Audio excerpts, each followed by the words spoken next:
To all Iranian patriots, keep protesting, take over your institutions if possible. Jalanan di berbagai kota Iran masih dipenuhi massa. Demonstrasi terus berlangsung, disertai suara tembakan yang menggema hampir setiap hari. Di kota Pumah saja, sekitar 200.000 orang turun ke jalan sambil meneriakan tuntutan yang sama. Kembalikan raja. Klaim yang beredar menyebutkan bahwa jumlah warga yang menyerukan kembalinya Syah di seluruh Iran kini mendekati 2,5 juta orang. Dengan kata lain, gelombang sentimen monarki kembali menguat di tengah rakyat Iran. Fenomena ini tidak hanya terjadi di dalam negeri. Di London, bendera Republik Islam Iran diturunkan dari area sekitar kedutaan dan digantikan dengan bendera berlogo singa dan matahari, simbol Iran sebelum revolusi 1979. Peristiwa ini menjadi sinyal meningkatnya dukungan diaspora Iran terhadap perubahan rejim. Ada alasan kuat di balik ledakan kemarahan ini.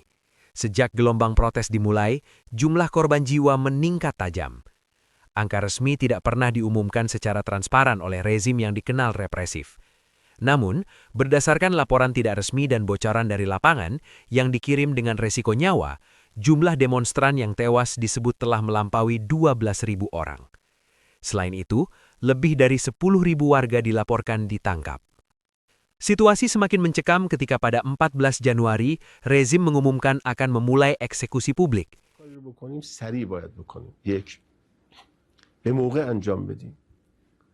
اگر ببخشید کار دیر بشه حتی ممکنه همین کاری که امروز میکنیم 2 ماه دیگه انجام بدیم این اثر رو دیگه نداره که اگر ما تونستیم امروز یک کار رو انجام بدیم 2 ماه 3 ماه دیگه انجام بدیم اون اثر رو Di hadapan kekerasan yang begitu brutal, wajar jika tuntutan rakyat berubah drastis. Ini bukan lagi sekadar aksi protes, apalagi latihan menuju perang saudara. Yang terjadi kini adalah perang pemusnahan total, sebuah rejim yang mengerahkan seluruh kekuatannya melawan rakyatnya sendiri. Pada tahun-tahun sebelumnya, tekanan ekstrim seringkali membuat jalanan kembali sepi. Namun kali ini berbeda. Rakyat Iran telah mencapai titik di mana mereka merasa tidak memiliki apapun lagi untuk dipertahankan. Salah satu simbol perubahan ini terlihat dari sebuah video viral. Seorang pemuda Iran bertopeng berbicara langsung ke kamera dalam bahasa Inggris. Pesannya sederhana namun mengguncang. Ia meminta bantuan Presiden Trump. Ia mengatakan bahwa mereka akan kembali turun ke jalan bukan demi uang atau surga, tetapi demi ayah, ibu, saudara perempuan, dan saudara laki-laki mereka. Ia menegaskan bahwa mereka akan terus berjuang meski harus menghadapi ribuan peluru. Seruannya diakhiri dengan satu kalimat, "Hidup Iran." Pilihan kata dan metafora yang ia gunakan mencerminkan pergeseran ideologis di jalanan. Ini bukan lagi tentang reformasi sistem, melainkan tuntutan langsung akan perubahan rejim. Di saat itulah, tokoh yang telah lama hidup di pengasingan merespon seruan tersebut, Reza Pahlavi. Selama bertahun-tahun, ia dikenal menyampaikan pesan-pesan moderat. Namun sejak 13 Januari, nadanya berubah drastis. Ia mulai berbicara layaknya seorang kepala negara, bahkan seorang panglima tertinggi. Dalam pernyataannya, Pahlavi menegaskan bahwa seluruh kedutaan dan konsulat Iran di luar negeri sejatinya adalah milik rakyat Iran. Ia menyerukan agar bangunan-bangunan tersebut tidak lagi mengibarkan bendera Republik Islam, melainkan bendera nasional Iran. Seruan ini mengguncang dunia diplomatik karena tujuannya jelas, memindahkan pusat perlawanan dari jalan-jalan Teheran ke ibu kota dunia seperti London, Paris, dan Berlin. Lebih jauh, Pahlavi mengisyaratkan adanya dukungan internasional dengan mengatakan, "Kita tidak sendirian, bantuan global akan segera datang." Pernyataannya bahwa rakyat harus menunggu pesan berikutnya menunjukkan bahwa ini bukan gerakan spontan, melainkan operasi yang direncanakan. Sinyal dari Washington pun berubah. Pernyataan pejabat AS tidak lagi sebatas keprihatinan.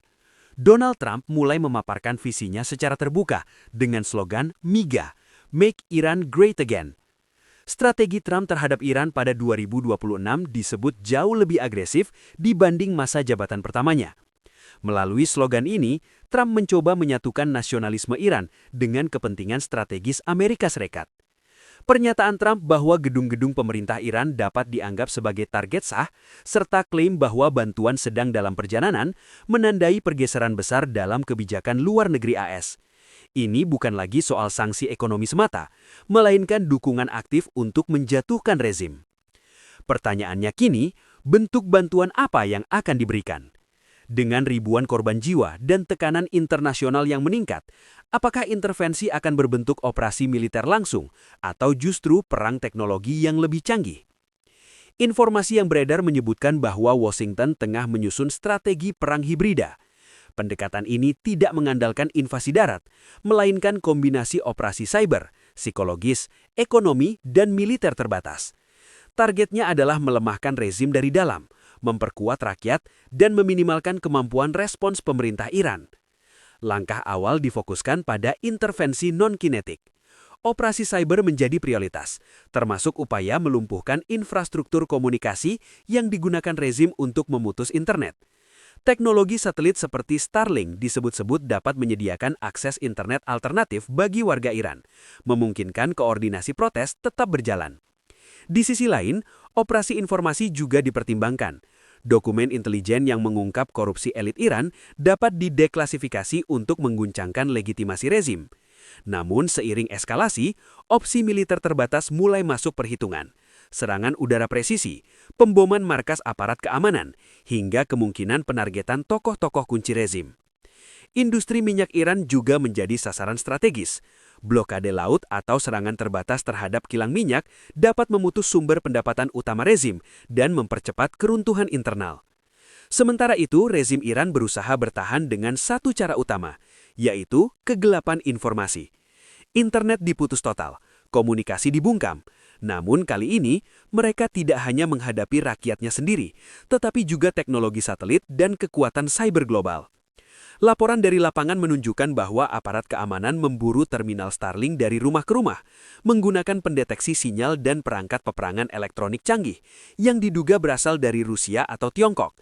Meski banyak terminal disita, satu hal tetap tidak bisa mereka padamkan, kreativitas dan tekad rakyat Iran untuk terus melawan. Aktivis dan kelompok peretas Iran kini mulai mengalihkan perlawanan ke ranah digital. Infrastruktur teknologi milik rezim menjadi sasaran serangan cyber dengan tujuan melumpuhkan sistem komunikasi negara.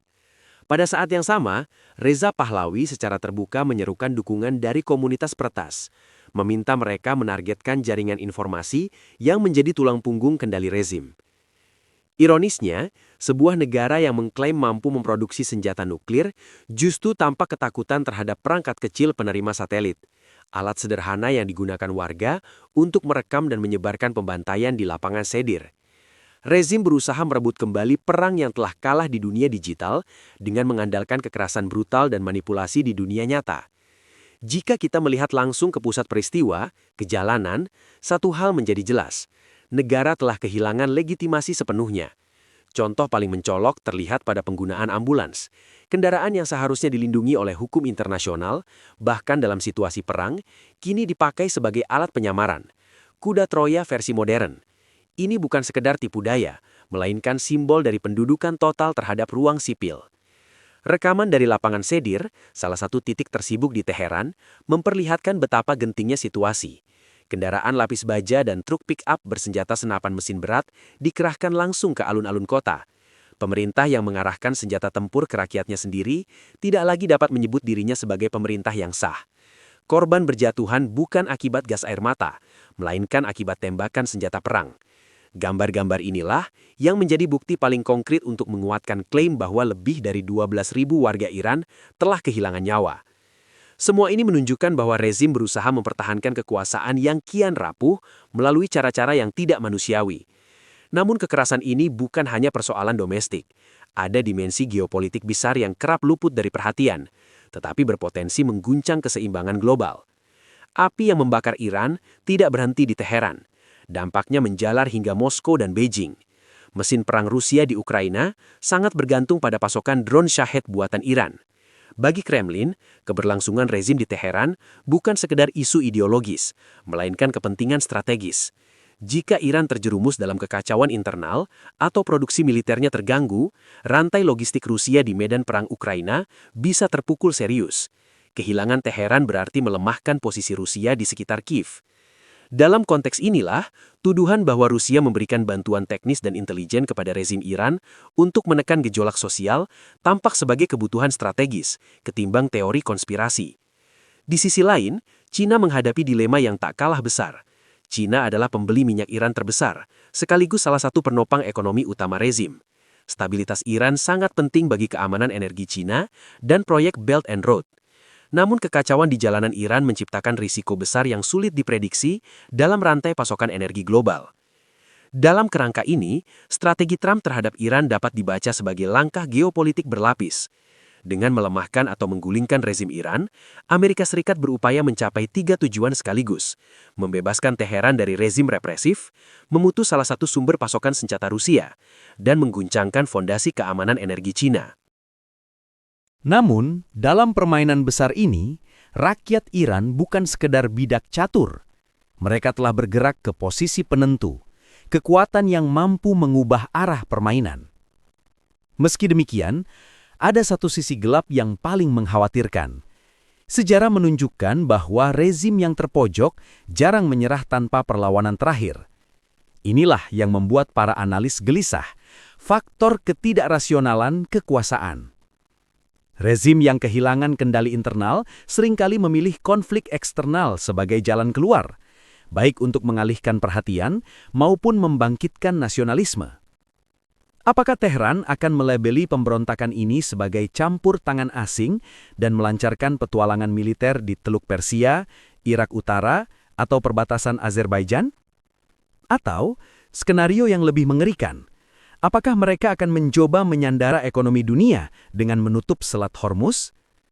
Jika rezim bertindak dengan logika, jika aku jatuh, semua akan ikut terbakar, maka dampaknya tidak hanya berupa konflik regional, tetapi juga krisis energi global. Saat ini, bukan hanya satelit Starlink yang melayang di langit Iran, tetapi juga bayang-bayang ketidakpastian. Pertanyaan besar terus menggantung. Ketika pagi tiba, siapa yang akan menguasai Teheran? Para penasihat di Gedung Putih maupun para pemimpin di Teheran sendiri tampaknya belum memiliki jawabannya. Jawaban itu sedang ditulis menit demi menit oleh orang-orang biasa di jalanan, para pahlawan tanpa nama. Dunia menahan napas, menyaksikan apakah Iran akan bangkit dari reruntuhan atau justru tenggelam dalam api yang membesar. Pertanyaan terakhir pun tak terelakkan. Pada saat paling genting ini, kepada siapa tentara Iran akan mengarahkan senjatanya? Kepada rakyat atau kepada rezim? Dan apakah kekuasaan yang terdesak akan memilih jalan kegilaan dengan membakar segalanya demi bertahan?